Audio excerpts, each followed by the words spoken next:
This is Rav Aharon Color number 6, our 6th session of Rav Aharon Color.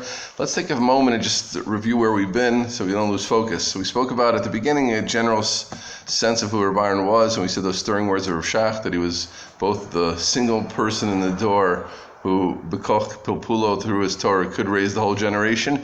And he was a person like Reb Chia who really taught so many people and set up the systems that would teach so many people, even more so.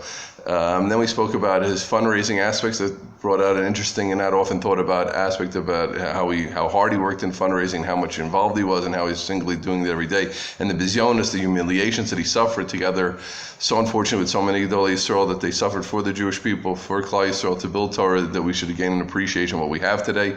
That was the first 3 sessions. Then we spoke about L'Hagid Shvacha Shel Aaron Shel Shina, the again eulogy of the Samarav, who said that Rav Aharon didn't change. He was just like Aaron HaKohen didn't change in the avoda of the menorah. So Rav Aharon didn't change in the type of Yiddishkeit that he brought to America.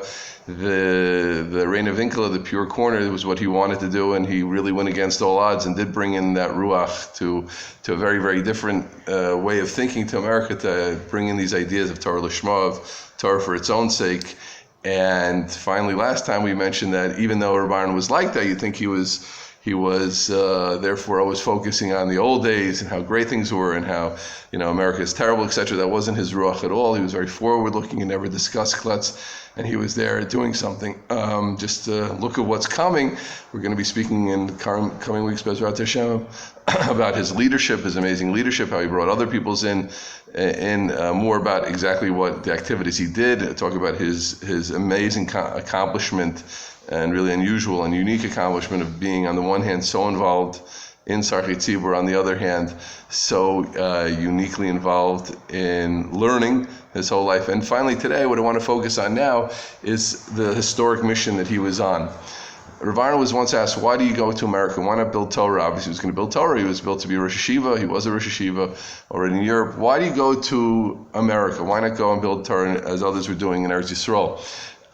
So he said an amazing thing. He quoted something which was obviously well known in Lithuanian yeshiva circles, and Nevuah, so to speak, of Rav Chaim Volozhiner, the Talmud of the Vilna Gaon, well known as Avi HaYeshivas, the father of Yeshivas was Rav Chaim Volozhiner. And Rav Chaim Volozhiner said, Asara Golius will the Torah face. The Torah, just like Klal Yisrael goes into exile, so too the Torah Akdosha goes into exile, and it's going to go into 10 exiles. And the last Gullus of Torah is going to be in America. It's going to be in the United States. And Rav Aharon said, this he said in 1830 or 1840, whenever, and Rav Aharon said, that's what I'm here for. I don't know, he said, how Torah can really blossom in such a materialistic place like the United States. No offense to everybody, my job is to tell you what they said. I don't know how Torah can blossom in such a materialistic place like the United States, but if that's what Rav Chaim said, that's what I'm doing. That means, just before we go on, parenthetically, the Chazon Ish writes about this statement in his Igros. I don't think he quotes Rav Chaim Volozhiner, but he says, Asar Golis in the Skalta Torah, V'achshav Torah chozeres lachsani shelo. He was also in touch with this. The Chazon Ish said Torah is coming back to its Achsani, Torah is coming back to its to Eretz Yisrael, Kimitzion Teitzei Torah, which of course we see the amazing Riboy Torah in Eretz Yisrael, Svarim written on every single topic, whole Svarim on obscure topics in Torah, and not just one sefer like that. Tens and hundreds of Svarim. I think someone said there are 50 Svarim a week which come out from Eretz Yisrael. It's probably a higher number by now. It's absolutely amazing, the Riboy Torah, Riboy Talmid Chacham in Eretz Yisrael. But let's go back to America. So Rav Aharon said that the last Gullus of Torah is going to be in America, and I'm here for that. That means, let's imagine that he was a person who had an enormous historical sense, enormous sense of what he was doing, an enormous mission, and he felt that he was fulfilling a prophecy, so to speak, of Rav Chaim Volozhiner, and that's what he was doing. And when a person's like that, certainly we can't really understand what drove Rav Aharon.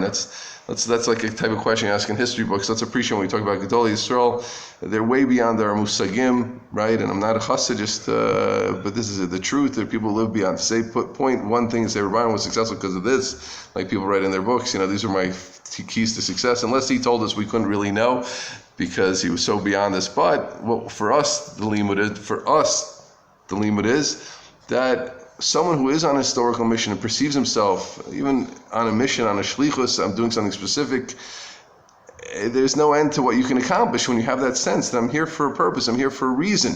So Rav Aharon was to change the whole face of American. He was Matzliach. For us, it might be far more modest things, but kol echad v'echad meitanu, each one of us, the Rebbeinu Shalom, was put into this world for specific reasons, to bring out specific things. If it's to build our family, if it's to create an island of sanity in the insanity of the world for our children, for ourselves, if it's to be great Rabbanim, if it's to give tons and tons of tzedakah. Each person has to find his shlichus in the big picture, and even sometimes, if you can get to there, your daily shlichus. And like Rav Aharon, if we will come in contact with our shlichus, certainly we can accomplish so much more in life. Have a wonderful Shabbos.